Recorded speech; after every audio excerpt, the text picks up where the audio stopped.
এই প্রোটেকশন রিচুয়ালটা করার জন্য যেটা করতে হবে যে এই ক্যান্ডেলটাকে বার্ন করার সময় এরকমভাবে পুরো সেটআপটা করতে হবে যেভাবে করা আছে। এগুলোকে আমি পুরোপুরি দেখাইনি, তার কারণ এখানে নাম লেখা আছে ক্লায়েন্টসদের। ইসিগুলোকে এইভাবে সাইডে রাখবে, রেখে এই ক্যান্ডেলটাকে জ্বালাবে আধ ঘন্টার জন্যে, বা যদি সময় হয় 15 মিনিটসও এনাফ।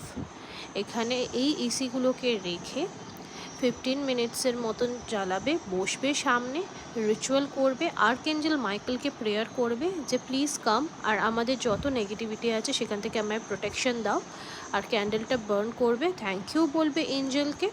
আর সাথে সাথে এখানে যে ডিভাইন সেজ গার্ড বা যে কোনো একটা সুইচ ওয়ার্ড যেটা তোমার ভালো লাগবে সেই সুইচ ওয়ার্ডটা বা হিলিং কোডটা চ্যান্টিং করবে। এতেই সমস্ত নেগেটিভিটি আস্তে আস্তে ক্লিয়ার হয়ে যাবে। আর এটাকে রেগুলার করতে হবে খুব সিভিয়ার সিচুয়েশন থাকলে, আর বাকি সময় এটাকে সপ্তাহে 2 দিন কি 1 দিন করলেও হবে।